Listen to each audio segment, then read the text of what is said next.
Yes, ladies and gentlemen, welcome into Snow the Goalie, the only Flyers podcast, the People's Podcast, Players Podcast, Prognosticators Podcast, Pedialyte Podcast. Once again, somehow, the only Flyers podcast. I'm Russ Joy. That's Anthony SanFilippo. Over on the end is Bundy, Chris Therien. Guys, a hell of a game for us to recap here on the morning after as the Flyers took on the Pittsburgh Penguins in a game that some were saying they needed to win. Some are saying was very important if they were hoping to make the playoffs and to put the proverbial foot on the throat of their cross-state rivals. And they didn't get it done. They somehow scored 6 goals without Travis Konechny, but scoring 6 is only good if you don't allow 7 fucking goals to the dreadful Pittsburgh Penguins. Let's get into it. I want to go first to Anthony because, Anthony, I want you to tell the people who the first person in the studio was this morning to answer the YouTube poll. It was Russ. Russ was the first one in this morning. All right. Yeah. Now, Ant, we still didn't start on time, and you know why we didn't start on time? We are not going to put one of our own in a bad spot. No. I'm not ahead. going to put anybody in a bad spot because we were all actually in here at 8:30. We were. But you like to ramble before we go. I was late today. I'm not going to admit. You weren't. What? How do you get? Wait. How do you get me rambling? We were exchanging pleasantries. Bundy and I were exchanging pleasantries. Yes. I wouldn't call that rambling. I said, let's get into it because there's a lot to get into. Listen, if you are looking for a cathartic experience, if you've been harboring ill will since last night, if you've been fired up because of the absolute shit show in net that the Flyers had last night, I got good news for you. We're here for it today, baby. But let me go over to Bundy. Bundy, I just want to know, when is the last time you saw a goaltending performance like the Flyers were treated to last night? Well, I mean, you could say what you want about. Listen, we've been talking about this for a lot of the year, and the fans know it. Every scout in the league knows it. Cal Peterson, I'm sure, is a great guy, but he's not a great goaltending option right now for any team. And it was like yesterday was like almost kind of like you're waiting for it to happen, and you're hoping it didn't. But listen, I'm not just going to give it to Cal Peterson here. I'm going to give it to Tristan Jarry too, because he was as rotten as anybody. He was brutal. He was as bad as anybody, and they were both equally bad. But one guy was 1 goal worse than the other guy, and I didn't think Pittsburgh was going to kick the extra point yesterday, but they did, and the Flyers missed their extra point, and that's why we have a very, very low-scoring Super Bowl in the finale of the. I cut you off there, and I'm sorry. I thought that you were paused, but yeah, no, I hear you. No, I love it, and you know what? Listen, it was a fun game to watch, but this was a fucking nightmare game for Flyers fans. Like, it was an absolute nightmare to watch. Like, I was watching it, and I was like, ugh, fuck. Like, one of those things like where you're just, you're alone, and you're like, God, this can't be for real. Mm-hmm. And 7-6. So here's what I learned, and I'll hand it over to Anthony. Good morning, everybody, by the way. And guys, good to see you. A couple things I learned yesterday. The Flyers will have to maybe implore one of those Russian goaltending options, Anthony. Or shake Brian Boucher off out of the press box. He was on hand yesterday. The other thing I learned is Pittsburgh is not a playoff team. Like, they're not. They got some skill, but there's no way that team can. If they even luckily got in, they can't do any damage. They can't harm anybody. And the Flyers. I don't know how they're a plus goal difference. That is remarkable. Unless they had absolute. Anthony, I have no idea either. I saw that you watch yesterday. them play, and you're like, how are they a plus 15 goal difference? And that's one of those outliers, right? Because at the end of the year, they might be, but they're just not there. And so it was a fun game to watch. It was we're running out of Sidney Crosby watches, and I think anytime you get to see a guy like that kind of shine in his late 30s and play the kind of game that he played and make other players better was fun to watch. But it was not fun at all to watch the final result. The Flyers never gave up. They don't give up. But they were hampered by a poor goaltending, and the score clock just ran out of time. Otherwise, that thing would have been 13-12. It would have been like that Phillies game 2 days ago, Anthony, 14-13, if it just kept going. And then somebody would have had to hook everybody off the ice. So that's my take on it. Yeah. I understand fans' frustration today. I really do. You're hoping for one game out of the backup that's going to help you, and it just never happened. And I can feel the frustration from people today. I could sense it after the game on Twitter a little bit, just going through stuff. But very difficult loss. 0 points on the weekend. The only and the last thing I'll say before you go here, Anthony, is the only positive side I could find was that the Devils lost again yesterday. In grand fashion to Tampa Bay. That was a home game for the Devils. They don't look like they have a plan to move forward either. I mean, at least I'll give Pittsburgh credit for one thing. They found a way to win a game they had to win. But that was about all. It was a disappointing weekend for the Flyers in terms of getting points. But they didn't play awful. They just didn't get any points, and they didn't get a save when they needed one. Yeah, look, I'm not gonna be a guy who's gonna try and defend Cal Peterson. He was terrible yesterday. All right. And you know, nice way to put it. he's not an NHL caliber goaltender at this point. He wasn't even, I'm not even sure he's an AHL caliber goalie. He wasn't playing well in the AHL. Right, look at his numbers in the AHL this year. They're not good. They're not good. They're not. But neither, and everybody who's calling for the Flyers to call up Felix Sandstrom, he's not been good in the AHL either. I mean, so let's, one is really no better than the other. The Flyers are just trying to pick between, two terrible options and going off on which one they want to, use, and they might alternate them just to see if somebody can be okay. But the reality of it is that neither one is a guy that you want to be playing a game for you in a playoff push. It's just the point. That said, you can't make it all on the goalie either. I mean, yeah, he was terrible, but there were a lot of guys yesterday. Look, the Flyers scored 6 goals yesterday, but not because the whole team was going, right? There were a number of players who played a really good game yesterday, but I also felt like there were a number of skaters who did not play well yesterday. And I think that that's part of the reason, right? I mean, you got to look around this team, and it would be disingenuous to just sit there and say, this is just on the goalie. He stinks. We know that, but it's not just his fault.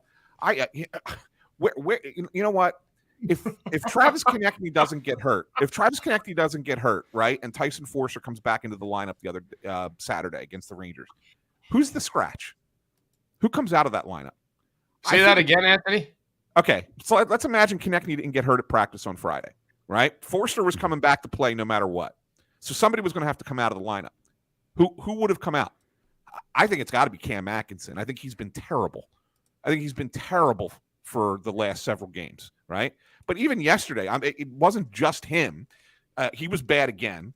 I thought Joel Farabee had a really poor game yesterday. As a matter of fact, you got to remember, he made the mistake on the game-winning goal against the Rangers, got caught flat-footed high in the zone. I think that was a guy who didn't have a good game yesterday. Where was Owen Tippett yesterday? In a game that's that freewheeling and that wide open, right? In a game that you could really take a lot of chances against a team, where is that offensive talent, right? He was missing. Morgan Frost has had a bad weekend, as great as he's been going into up until Saturday. And I've said it, hey, we were wrong. Morgan Frost had been playing great. Saturday and yesterday, he was just completely missing from the game. I think that those guys were not good. And then if you look on the defensive side, obviously you lose Jamie Drysdale, right? And that changes everything because now you're... Well, and it's not that you just lost Jamie Drysdale. It's the nature of the injury and of what it looked like the nature of the injury could have been and where that injury was to. So, for those who might have missed it... it's a bad injury, guys. Let's get into it in 1 second. But I just want to say, I just want to finish my point, and then we'll go into Drysdale next. But the point is that, once he's out of the game, and I think he only played like 10 minutes, right, before he got hurt.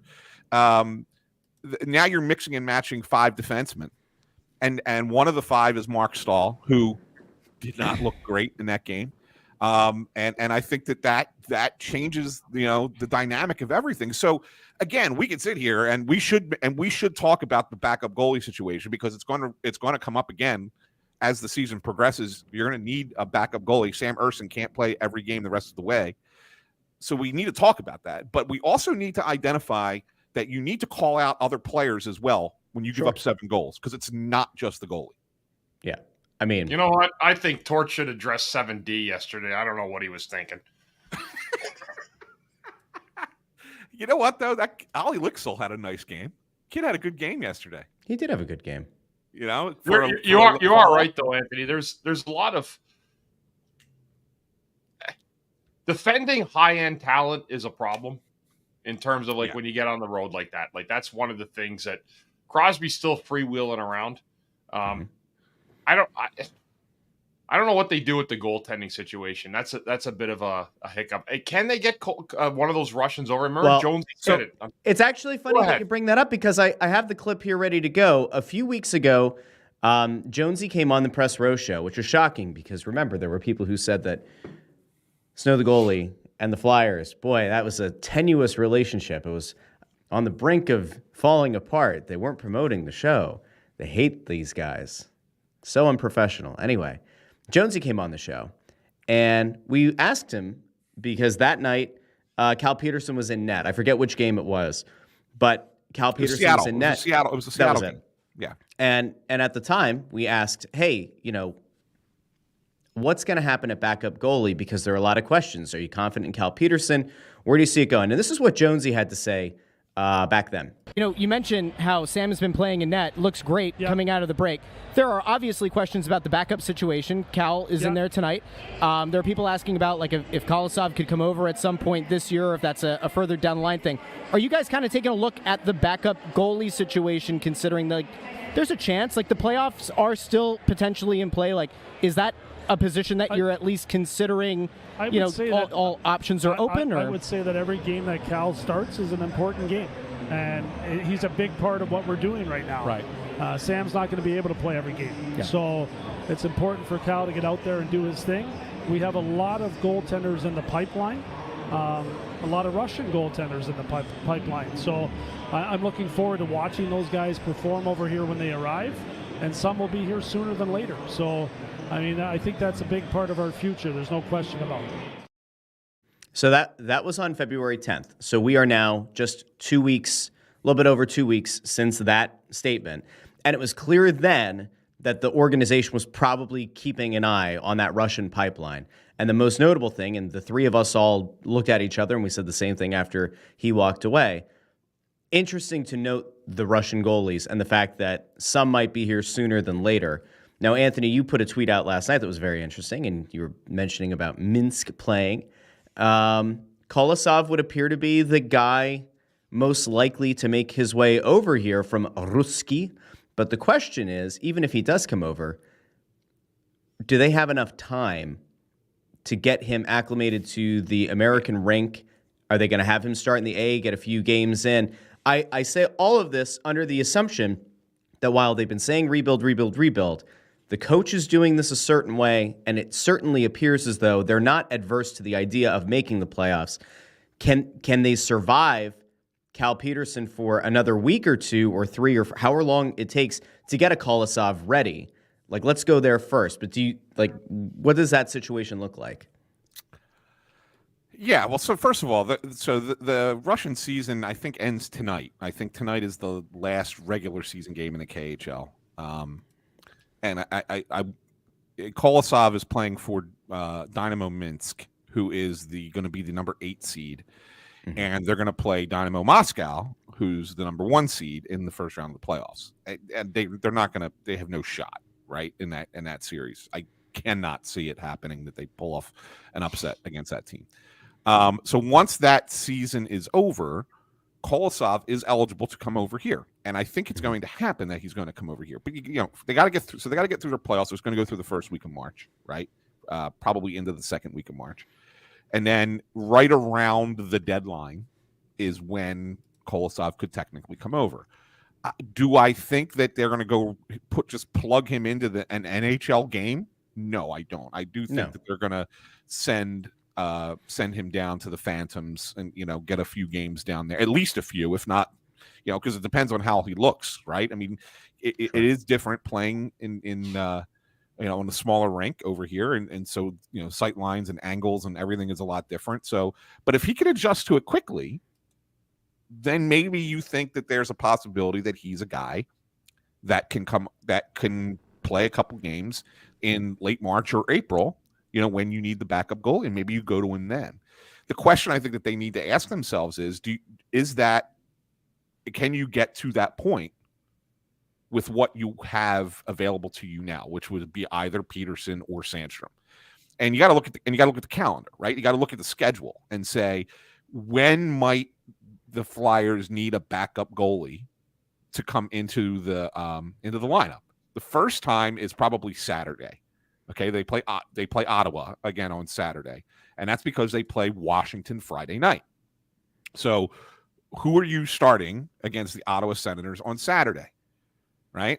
And then another one would probably be, can you go 3 straight starts the following week with Ersson against St. Louis, Florida, Tampa? You can. There's days off in between, right? So he could probably start all 3. And then but repeat those 3 again, Ant, because that's St. Louis at home, at Florida, at Tampa, right? That gets you to the deadline. I mean, the deadline is the day before the Tampa game, okay? And then the following week, you have 3 games: San Jose, Toronto, Boston. So you probably are going to say, all right, well, we want Urs to play against Toronto and Boston. We'll go with a backup goalie against the Sharks. All right. So those are your next 2 games where you need a backup goalie. So Saturday against Ottawa, and then Tuesday the 12th against the Sharks. Can you get away against those 2 teams with Cal Peterson or Felix Sandstrom? That's the question. That's what they have to ask themselves, right? And if they feel like they can, then they stick with what they have in-house and wait for Kolosov and see if he can play. If not, then they're going to have to try and add something in some capacity, even if it's another scrap heap type guy that doesn't cost you anything, just to bring in to say, hey, we need, we're trying to make the playoffs here. Let's go with somebody who can, maybe win a game or 2 in March. And that's really where they're at this point. But it's a tough call, because you really don't want to spend anything to get a guy that's only going to play a couple games. Yeah, so, I mean, I saw this last night, and like, you guys know how much I love trades and I love hypotheticals, right?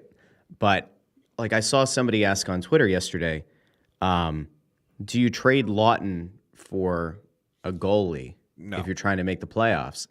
And I said, absolutely not, right? Like, there's no chance. If you're going to move off of Lawton, which who the hell knows if they're actually going to or not, or if the offers that they expect to get are going to be. I got some stuff on that. So if it's nothing major, right? I got some stuff on that. But it's, that's not a move that you make. I think that, this all kind of comes back to where I think the 3 of us have all kind of been, which is, it's murderer's row after the trade deadline, but there are some tough games coming up leading into it. And if you don't build yourself a big enough cushion for post-deadline, there's no shot of making the playoffs. Now, we could make the argument here. Konechny still remains to be seen how long he's going to be out.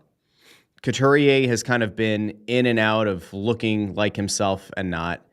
Tippett, I still don't think has looked the same since coming back from his injury.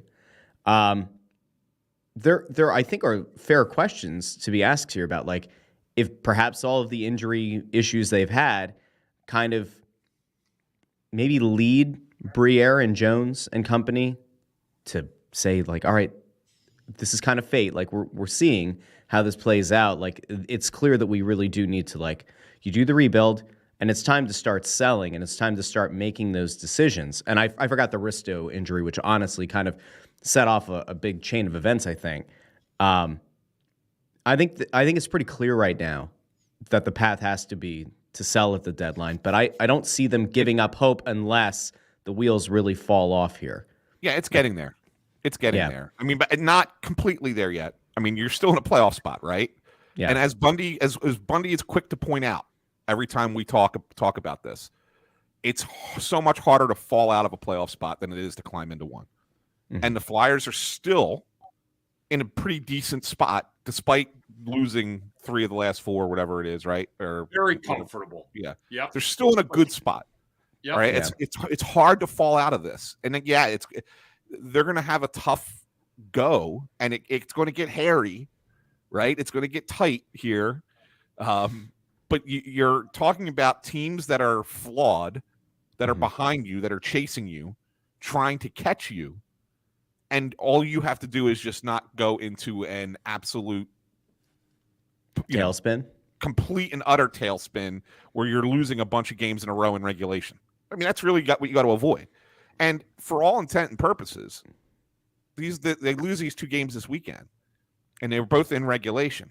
But man, both were 1-goal games. They hung in there. They fought back against the Penguins multiple times. They played a really good game against the Rangers. I mean, they got Shesterkin'd really in that game. Okay, and they were a missed backhander by Coots into an open net away from getting at least a point in that game. So there's a lot of things that you still like about the Flyers in the way that they're playing. I think it's going to be hard for them to blow it. But do I see a path where it can happen? I do. Are you with that, Bundy? You kind of agreeing with that? Yeah. I mean, I don't disagree, Anthony. I'm just reading some of the quotes as we went along here too. Yeah, there's a lot to unpack right now.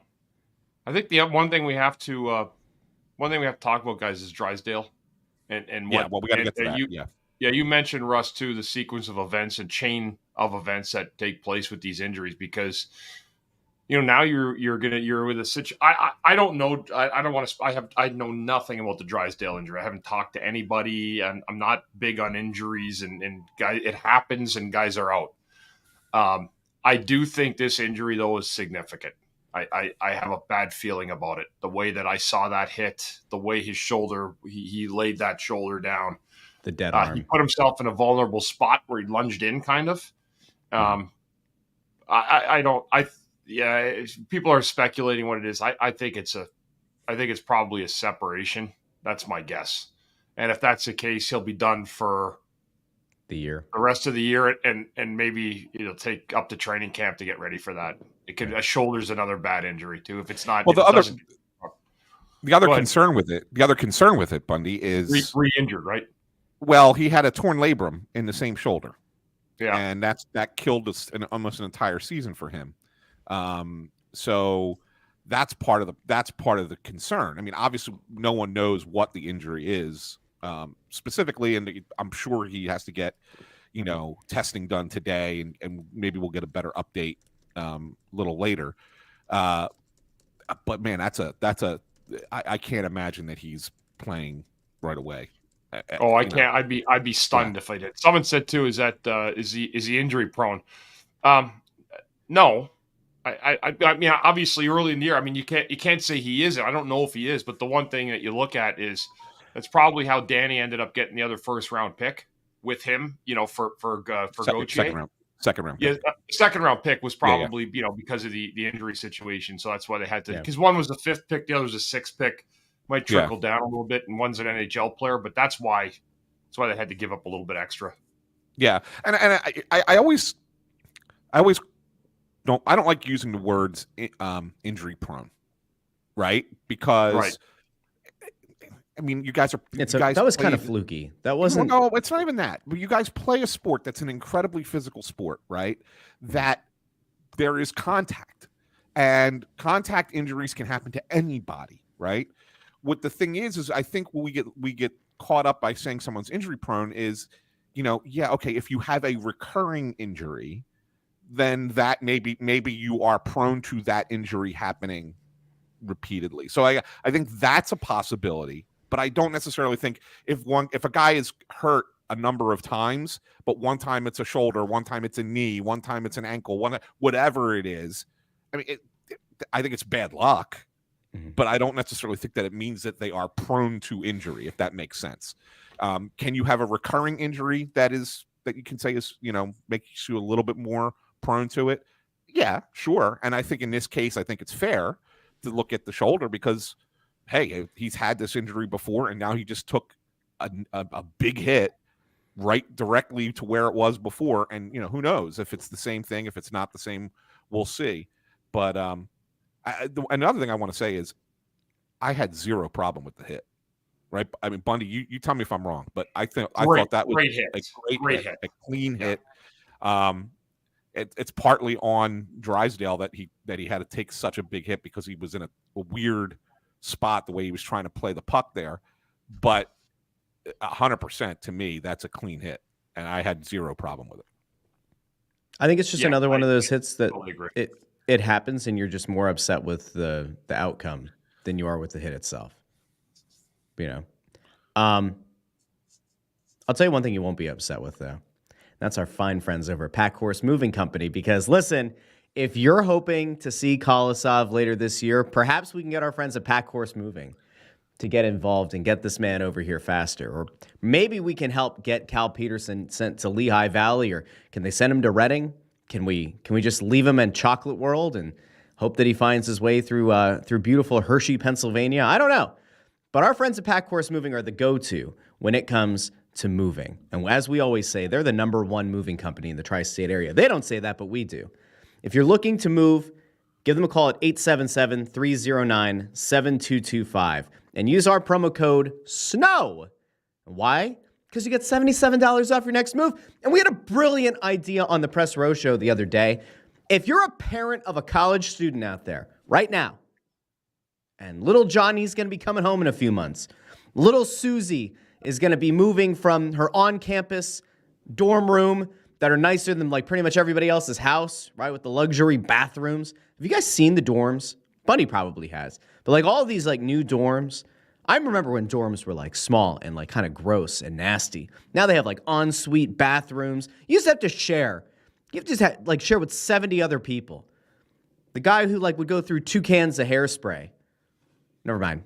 Has nothing to do with this. But like, if you're getting ready for a move, it could be a college move. It could be a move of your office. It could be a move from where you're at to where you're going. Packhorse Moving Company is the one to call. Again, use promo code SNOW to get $77 off your next move of any size. They have offices, locations in Norristown, Pennsylvania, Wilmington, Delaware, Newark, New Jersey, and Burlington, New Jersey. 2 in Jersey, 1 in PA, 1 in Delaware. Coming soon to Georgia. Give them a call today or head over to packhorsemoving.com/snowthegoalie. Use promo code SNOW when you set up your next move. Get $77 off with Packhorse Moving. Nerd. Hey, Anthony, ask me if Cal Peterson should get another start for the Flyers this season. Is this part of the promotion? Yeah. Ask me. Russ, should Cal Peterson get another start for the Flyers this season? I'm not answering your questions. Nah, I'm just kidding. It's going to be nerd. All right. Let's get back into it. I thought maybe you were going to suggest that Packhorse could help Cal Peterson move back I already threw that out there. I'm actually going to get in touch with Ryan today and see if you can get a special on a Cal Peterson move. We got a really quick with like the Clarky thing. Remember that he told everybody with the came in after a game once. We lost. It was a bad game. He goes, "All I can tell all of you is to put some wheels on your fucking homes." Because there's going to be several of you getting shipped out.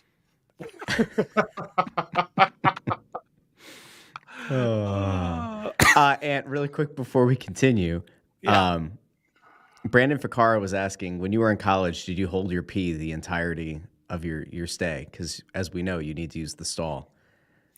Did you hold it for 4 years or? So when I was in college in the dorms, we had we didn't have individual bathrooms back then in our dorm. We had the communal bathroom. Yeah, I did too.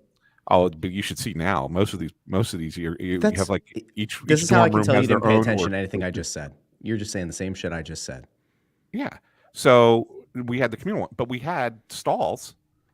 Mm-hmm. There were like three. There were like three on the wall, and then across from it you'd have like 3 or 4 shower stalls. Correct. And then 8 sinks in the middle. Yeah. Yeah. Absolutely. Yo, there was a guy who legitimately looked like Brock. Do you guys know Brock Lesnar?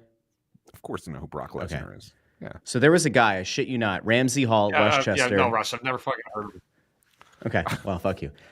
So anyway, I'm in this Ramsey Hall bathroom, freshman year of college, and there's a dude who comes in. He looks like Brock Lesnar. Like he's got muscles on muscles and muscles in places where I don't have places, right?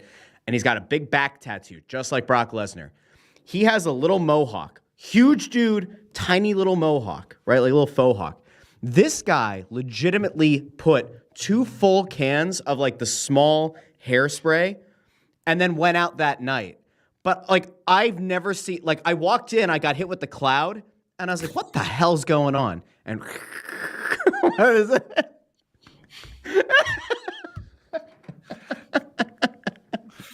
Go ahead, Ann. I want you to read that for the people who are on the podcast feed, I will not. who don't get to see it. No, it's on the screen. Hitch is like a fat Captain Kangaroo.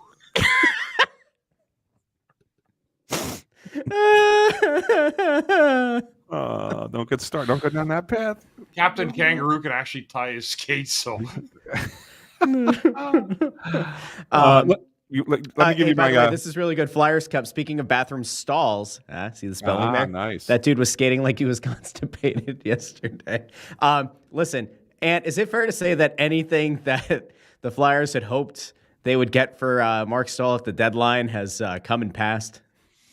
Probably, but I won't say that 100%. I mean, teams teams might still want to add a guy like that just because he's a veteran and he can be added cheap, even if he's not going to play, even if he's just the 7th guy. It's veteran depth and a guy that if you're in the playoffs, you may want to have on your team, in case of emergency kind of situation, right?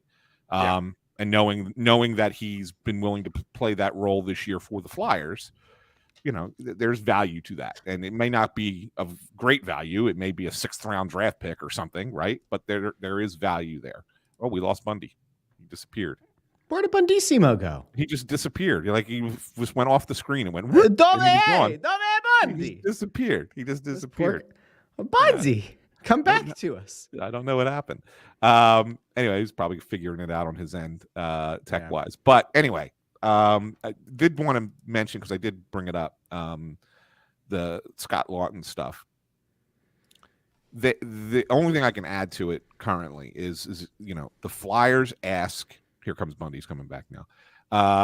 Here Flyers. Comes Bundy Claus. Here comes Bundy Claus. Right down Bundy Claus Lane. There. That was weird. That was weird there, Bundy. just shut off. Like my whole screen just went totally blank, and it only does it on this fucking thing here with the duck on the corner there, whatever it's called.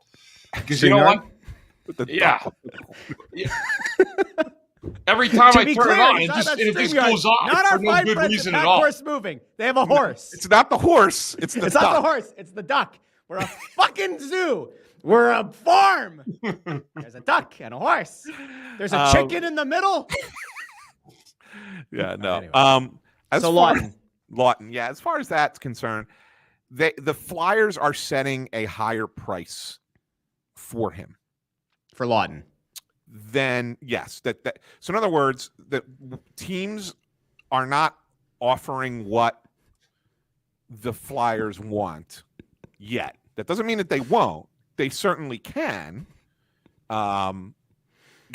Still offer something that the Flyers want to get him. But the Flyers are comfortable keeping him. They're comfortable keeping Scott Laughton. They feel there is value to him, not only for this year, but even going forward. He is an elite penalty killer, and that's a big thing in this league right now. And I think that, I think there's a lot of teams that would want him, but at this point, maybe not at the price that the Flyers are asking for, which is where we keep hearing this whole first rounder. And I'm betting a lot that there are a couple of teams. There are playoff teams that are interested, but there's also teams that are not playoff teams that are interested because they feel like he's a culture guy that can help. That's what, he's got term left on his contract, that they feel like he's a guy that can help get them to where they want to get to. Okay. So there's a lot of belief that there's teams out there that want Scott Laughton, but the Flyers are not. They're a little reluctant to move him, as they were a year ago, as they are now. But I think that if they get the right price, he still will go. It's just that right now they're not getting that offer in conversations from teams. And so that's why. And look, he's been really good since the All-Star break. right? I mean, he's been really good for this. He's got a 7-game point streak. He's playing his ass off. You know, he scores another goal last night on the shorthanded. That's their 14th shorthanded goal this season. Leads the NHL. I think that there is benefit to hanging on to a guy like Scott Laughton too.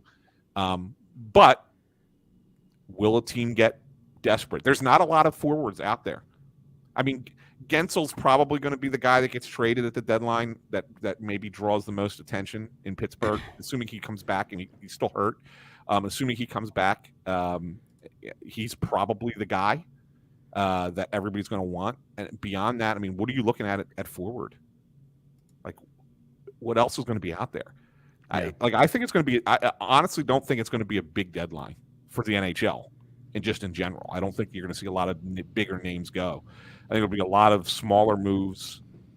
Which actually kind of plays in the Flyers' favor, right? I think just by virtue of the fact that there aren't so many top-tier guys or guys on expiring deals who you would look at and say, that's definitely a top-line guy or a top-6 forward, right? And there aren't multiple guys who are coming up on it like the end of a deal as a potential top-pair defenseman, right? That is about to leave a team like Buffalo or something. Because those guys aren't out there, it does kind of potentially improve the market for guys like Laughton, for guys, had he been healthy, like Aristo, for guys like Walker. All right, I'm going to do a thing. I know that I'm going to piss one of you off, but I'm going to do it anyway. If this is going to go the way that it's been trending, and it looks like they're going to fall apart, or they're going to really be in bad shape when it comes to making the playoffs, are they doing themselves a disservice by not selling off these guys, regardless of where things are at? I'm not saying now, but I'm saying if in the next week or two the wheels really do fall off and you start getting to a point where Jersey's about to pass you or has already passed you, are you doing a disservice by not saying, hey, there are decent enough offers out there for Walker, there's a decent enough offer, like we saw again, there was the report that came out that there's a team that wants to move for Walker and Sealer. If you're truly in this rebuild, are you doing a disservice for the long-term plan here to not move off of these guys? Especially, I guess, in the case of Walker, where, you might want to re-sign him, but you could get an asset for him now. Are they doing a disservice? I mean, that's a very vague way of asking the question, because it really depends on what you're getting. In all honesty, right? I mean, it really depends what you're getting. That's how I look at it. You have a situation where you have a team here that plays well together, right? And you could go forward with this team with changes. Obviously, we got more players coming. You tinker around the edges. Maybe and there's always more available in the offseason than there is at the deadline. So maybe you're not necessarily punting on selling, but you're changing the time frame. You're just moving your calendar a little bit, okay? And so maybe you look at it and say, we're not getting what we think is great here at the deadline. Let's remember, this is not a great draft coming up. We've already discussed it, that it really falls off the table after the top 15 or so guys. So if you're getting another first round pick in 24 from a team that's going to be on the back end of the round, it's really nothing exciting, right? It's not that great of a draft. So maybe you look at it and say, you know what? Maybe this isn't the time to sell these guys. Let's see what we can do. Let's see if we can work on getting a couple guys under contract that we like, that we think could be, part of building this going forward. And then, we'll revisit the conversation in the summertime when you have 30 teams that are interested in making their team better, as opposed to just 10 or 12, right? I mean, so I think that there might be more value at that time. Plus, you get to the summer, you just there and go, okay, that's one less year on Ristolainen's contract. Maybe it's a little bit easier to move him then, right? So there's different things that come into play at different times. And yeah, the Flyers are in an unexpected spot right now, and you found that there's a lot of guys that you didn't think were going to be important players to this team or as good right off the bat, and they've been important players to these guys, like a Sean Walker, for example. And you sit there and say, maybe there's more value in hanging on to him and moving on from somebody else, but we can't move on from somebody else until the summertime. So let's just stay the course.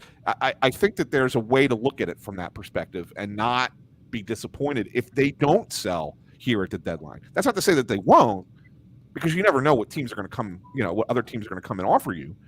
But if it continues to be on the path that it's been, and you're not getting the offers that you want to hear for your players, then yeah, it might be okay to wait, because this team actually plays well together as is. They need more talent, there's no question, but there's some value to the guys playing at the level that they're playing at. Bundy? Well, I mean, no, I agree with that. And it's hard to just go get 8 guys and swap them out. What happened was it's kind of changed on the fly in a sense that, the thing that they thought they had ended up being a little bit better. Now, is it because of Torts coaching up, which I thought he even did last year? Yeah, I mean, it's again, I know that they've, talking and there's been a plan since the beginning of the year, but plans change. And you have to adjust to that. Injuries throw a wrinkle in there, because you have to feel the lineup. And listen, I think the other thing is too is that you have a situation with the team where you've done so much to get to this point, and you've had so much success doing it. It would just be a shame if the wheels just fell right off the bus, around the deadline with injuries. Trading guys that aren't here, and then all of a sudden you fall out and you don't make the playoffs with such a great effort this year. I think there's a little bit of, you got to kind of thread the needle a little bit here if you're Danny, because you don't want guys to feel discouraged by the hard work and the effort that they put in this year, because there's a lot of guys that have done a great job, but at the same time, your status quo with this team gets you nowhere. And I'll say this, and some people may not want to hear this. But if you went back in with this exact same team next year, right? Let's say the exact same team you already had this year. How long is before the coach's voice starts getting old, before you start turning it over, and then you realize that, yeah, what we had last year can't be reduplicated because we just don't have the talent. So last year, this year now they're doing it with hard work and effort and proving everybody wrong. The naysayers that said you're the worst team in the league, blah, blah, blah, blah, blah. So there is a fine line there, and Danny's got to make sure of that, because there has to be some kind of reward. You want these guys to let them fight it out the best they can, but at the same time, plans change, and so you have to be able to kind of weigh both options. It really is threading a needle. I don't think that they really thought, like Danny said, beginning of the year, it'll be up to the players if they make it. The players have done a great job. They really have. They've worked hard all year. They've been opportunistic.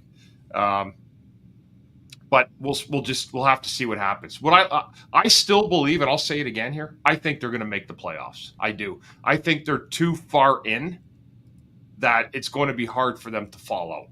And even if they did, I think the wild card's there. But I'm focused on staying in the 2 or 3 in the Metro, and that would be my goal. And I think the one team there you got to really watch for is the Devils. Well, and I think that's where. So I saw this, and well, you brought up. Go ahead. Well, because Ike was on our show, I think it was Snyder Night, right? Snyder Legacy Night. Yeah, correct. And Ike's a very positive guy. Ike looks for the positives in everything, and I respect that. I think that's great. I think you need people who are looking for the positives. But his question, if because of a few injuries they come back, if it's because, I think he's talking about where they're at, and if the wheels fall off, it's because of a few injuries and they come back next year, why break up the chemistry? The team's coming together nicely. I come back to, it's not a good team. I think that they've captured everything that they can get from this team playing this style, and I don't think it's sustainable, and I don't think that it's replicable. Kind of to Bundy's point, I don't think if you rolled out the same team next year, I don't think they're in this position. I think they are a bottom 10 team in the league. Well, I won't go that far. And I will. And so I won't go that far. I think that they if this is the team, if they change nothing, I think that there's a good enough chance that they'd be a bottom 10-ish team. All right, I'll say, you want to say bottom 15? Where do you want to go? No, I don't think Russ. I think they could take a step back if you brought this. And look, you rarely do you bring the same exact team back, right? But I think that you have a situation where it becomes like Seattle last year was really good, surprised a lot of people, upset Colorado in the first round of the playoffs. Now they're fighting to make the playoffs this year, right? They're a few points out. I think they're like 4 points out. I think that's kind of where when you're having this, when you prove over the course of a season that you can be this competitive with this group, yeah, can you take a step back?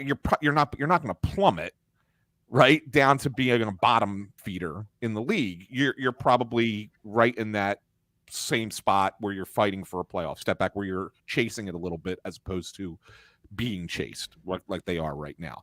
Yeah, but at the same time, like, you've had a lot of guys that have overperformed, right? Like, Risto looked significantly better this year than he did last year, which was great, and you hope that it's going to continue again next year. But if he goes back to last year's form, that's a huge hit, right? Sanheim has had moments where he's looked better, and there have been other games where you go, Walker is a guy that you expected nothing out of. If he regresses back to like what people kind of, again, we didn't know what he was going to be, but like you have a lot of what ifs, and I'm a little bit worried that too many people are becoming a prisoner of the moment because they're looking at it and saying, playoff team, potential playoff team. And I come back to, you said it's a rebuild. You started the year saying it's a rebuild, and guys have overperformed, which is great. Semantics. Don't get caught up in the semantics of it.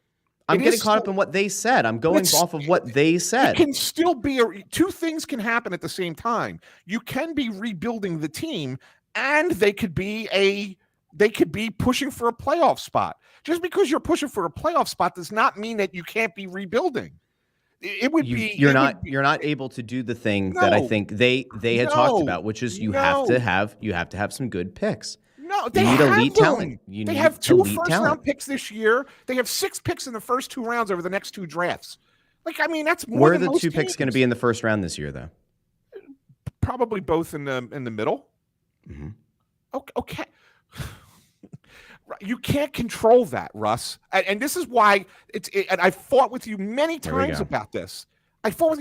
You can't sit there, cross your fingers, and go, let's hope we win the frigging lottery. Year in, year out, year in, year out. It took Colorado 2 rebuilds, 10 years to get to where they want to go. You cannot do that. You cannot do. They will not tank. Period. Get the tank out of your mind. I'm not saying tank. But that's what you're. They're too far in. They're too far into tank. I'm That's not. You're getting upset because you're going back to the thing that you always go back to. No, I'm not going back to that. I'm merely suggesting that because they are where they are and where they are in the standings, they can't tank. They can't bottom out. My whole thing is, I'm looking at a team that I'm saying Walker has overperformed. You can get an asset for him. Lawton has been hit or miss. If there's a decent enough offer, I think you have to think about it because Poehling gives you a lot of what Lawton does. Like, I think that there are just I don't want them to get caught up in this potential push for a playoff spot. And if the wheels do fall off over the next 2 weeks, say, well, you know, we're going to go into the offseason, have a little bit more flexibility, and like maybe more teams will be interested. Sure, for Aristo, absolutely. For a Lawton, sure, absolutely. But the guys that are on expiring deals, if you can get an asset, you need as many assets as you can to bring those try to guys hit. that are on expiring deals back. And I know you put a comment up from Vinit earlier, but he wasn't the only one. There were a few people who actually said this. Oh, well, you can go out and you can just re-sign those guys in the offseason if you want. Get the asset now and you can re-sign them. Well, that sounds like a great idea. It sounds like a great plan. But the difference there in that case is you have exclusive rights to negotiate with a player one-on-one right now with them up through the end of June. Okay, even after your season ends, up through June 30th, no one else can talk to that team or to that player but you. And so you can work out a deal with them. If you wait, you trade for an asset, and then you say, oh, well, we'll go after June 30th. We'll try and re-sign him, okay?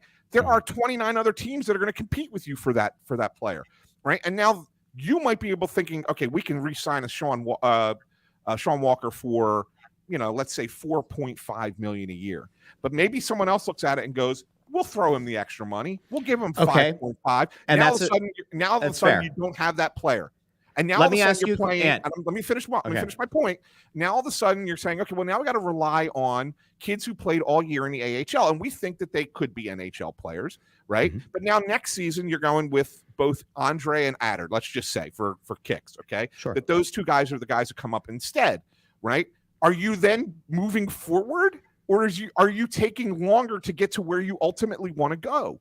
right? I mean, it's better to keep the players. If you think you have players that could be part of it for the future, you keep them and you start to move the younger players in slowly in roles that they fit, as opposed to saying, hey, Emil Andre, come up here and play top 4 minutes. And all of a sudden, you're back at the bottom again. And it takes that much longer. That's the mistake. That's the mistake at that point. I just want to make sure that I understand something correctly. And then I'm going to throw this to Bundy. We are not talking about a top fucking player in Sean Walker. We're not talking about a guy who you think can develop into being one of your top 2. We're talking about a guy who we went into the season saying we have no idea what he's going to be. Maybe he'll be a third pair defenseman. And it just so happens that he's played very, very well. And he's been really good. But it's the first season that I think he's played at this level in his career in the NHL. Timeline-wise, he doesn't line up. Well, so timing's everything, Russ. And he's good, but he's not great, and he's not going to develop into a top pair defenseman. So, like, what are we talking about? Like, I think that's where, like, Russ, I if you need look at the league, have you watched the league? Go look at other teams in the league and look at their defense. Yeah. Some of them are just awful.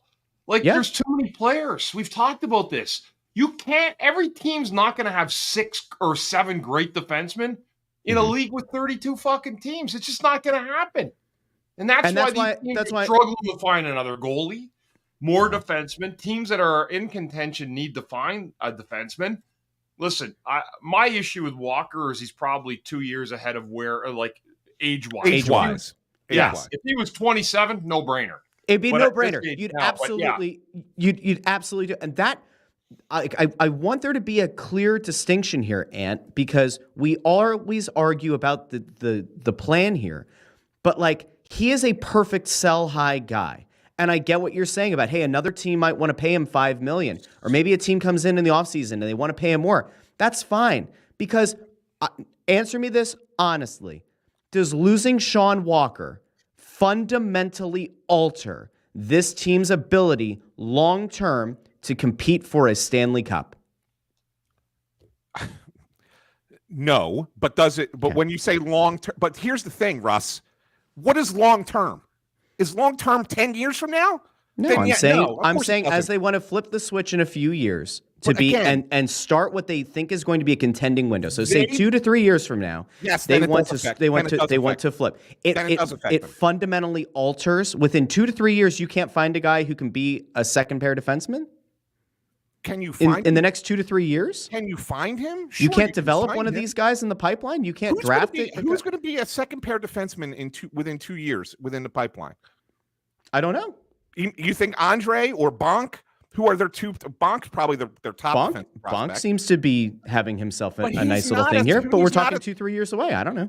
Yeah, that's my point. There's not going to be a free agent in 2 to 3 years that you could potentially go out and get that fits your timeline? You're missing what I'm saying. Yes, you want to develop guys, but you want to develop them on a certain There's a reason that they are talking to Sean Walker about bringing him back. There's a reason. Like, they believe that he can be beneficial to this team over the course of the next 3 years, right? And they think that they can get into contention within that time frame. And they think that that is far better than maybe getting a second-round pick or a conditional late first-round pick in 2024 for a player who may not play at this level for another 5-6 years. Mm-hmm. Like that, you keep saying down the road. Well, at some point, somebody's got to play. I'm saying 2-3 years. I'm just saying 2-3 years, and that probably, and also that's not going to be that's not going to be the cup contending window. The asset you would get in return for Sean Walker will not help you in 2 to 3 years. Period. That's assuming that. Again, we don't know if it probably won't be a first. Maybe it's a second. Maybe it's a second and a conditional pick. You can package those together, and maybe that is part of a bigger package that does get you something or allows you to move up in the draft, and you are able to get a guy that can eventually help you. I give up. Look at what they have already. I'm fucking done here, Russ. Move on. I got to go to work. They have already. For God's sake. I'm fucking aggravated. They have a ton of picks. Anything else you guys want to get to? No. Home game tomorrow against Tampa. We're down at the up on the balcony. Mm-hmm. We'll see you there. Hey, Bundy, who else moved up to the balcony? Can we have a moment there? I would actually like to tell you that both my working stations are now on the balcony before the game. Letting everybody know that I used to be in the Bet River Sports Bar down by section 106, 107. And I don't think that Brian Smith liked that. And so he moved up to the other side of the pillar of Snow the Goalie. So we're welcoming the Flyers broadcast network up to the Snow the Goalie sports book. He's now in the Snow the Goalie sports book. And I let them know the other day that it is a Snow the Goalie sports book, and they did actually think that was quite funny. I did have one more thing, Russ. How are our standings doing? Do you have an updated graphic there? I don't have the updated graphic. I'm not surprised. That's all right. We'll move on. We'll see everybody tomorrow. What's the point standing at right now, Ant? I'm assuming that you've closed the gap. I've caught you. That's all right. 7 in a row I've gotten correct. It's good. Yeah. Longest streak of the year. What are the points at, Ant? All right. Longest streak of the year of anybody. What are the points at, Ant? No, that's fine. No, what are the points at? No, Bundy's still winning. Bundy's still winning. By how many? I believe it's 3. And you and I are tied? Yeah. Okay. We'll see how it plays out. Yeah. Where's intern Andrew? I'm confident that I know how it's going to play out. I see it. I'm sorry. Are you making a prediction that you're going to? Are you going to pass Bundy? Is that what you're saying? No, I didn't say that. But I certainly going to try. I know. I'm not. I didn't predict I would pass Bundy, but I know that the gap between you and I is going to continue. It's going to separate. So that's all right. We'll see. Yeah, we'll see. See how it plays out. There goes Bundy. Bundy's gone again. Jeez, I can just hear him out. Right? He's going to probably smash the computer before this is all done. So, all right, it's time for us to head out. A big thank you to everybody who joined us. We had over 200 people here this morning on a beautiful Monday morning after a loss. I hope this helped everybody who was struggling with this with the loss last night. But again, over 200 people hanging out with us in the morning, and we love that across all platforms, which is fantastic. We did this on Instagram Live as well. I think we'll probably do that again for Press Row Show. But a big thank you to everybody who tuned in. If you haven't done so already, please take a second out of your day, go over to YouTube, search for Snow the Goalie, youtube.com/@SnowTheGoalie, or you could just put it in the search field. Subscribe to the channel. We've picked up a few hundred people in the last month or so. I'd really like to see us get to 3,000 subscribers on YouTube here soon. We get a few thousand people typically who check in on these episodes. So if you're not subscribed already, by all means, please do. And those of you who listen to the podcast feed, we love you. We appreciate you. We continue to try to make sure that this show is just as fun for you in the podcast feed after the fact as it is live. If you haven't done so, go subscribe on Apple Podcasts, Spotify, Pandora, wherever you get your podcasts. And we'll be back for the Press Row Show tomorrow. Come up to the balcony. Remember, section 121 through the double glass doors. Take that elevator. Tell them you're going up to the sports book. Come chat with us. I hope that we find another person who looks at any of us the same way that one guy did at Bundy the other night, where he was just like, holy shit, that's Chris Therien. Holy shit. And like tapping on intern Andrew. Like, is that really Bundy? Is that Bundy? Very, very nice fan. Very nice fan. Very nice Having guy. a great time Very at nice the game. guy. I do have one non-hockey thing that I want to ask you guys. And I meant to bring this up sooner, but we got into an argument there, so I couldn't really fit it in. So we're sitting around having family dinner last night, and Maria and her daughter Tori are having a conversation, and I couldn't believe what I heard, and I just had to ask. And I don't know if you guys are the right guys to ask this or not. Oh boy! But I have to ask it. They're talking about how it's better to tuck your T-shirt into the inside of your underwear, right? Because that way it doesn't the shirt doesn't come out as easy. And I have never done this in my life, nor have I ever heard of anybody who does this. And I had to ask, just because I'm like, I think it's ridiculous. Tucking a T-shirt or an undershirt? So, well, whatever. Not if you're just wearing the T-shirt on the outside, like the shirt that's on underneath, right? Under like a hoodie? Yeah, like I have a T-shirt on underneath my hoodie, right? Yeah. Okay. So that T-shirt, it's just normally just tucked into the inside into of the pants that I'm wearing, right? Yeah. They are suggesting that you go not just the pants, but go inside the underwear as well. Underpants, the undie pantaloons. And I was like, no way. Like I can't do. And they're like trust me, it's so much better. Nothing comes loose. You know, you ever notice like you go to stand up sometimes and the shirt kind of does pull out a little bit. I'm like, oh, I wonder if that's a thing. And I got to ask if this was this is the first time I've ever heard this. 50 years I've been on this earth. I've never heard anybody say this, right? So I figured I have to ask you two guys if this is something that you would do or if you heard this before. Bundy's been trying to go to work for about 15 minutes now, and you held us here for a few minutes for this. This is important material here before I head out. This is important material. Yeah, you know, and I can't escape the pictures I saw the other day of Media Day in baseball. Yeah. Like the see-through pants. The one guy had like his junk like popping right out of the baseball pants, and I was looking going, that can't be. Is that fucking Photoshop? Because no one knows anymore. Right. And then after I realized that can't be Photoshop. Like that was unbelievable. No. So for that case, yes, I suggest tucking everything right in down to the knee if you can.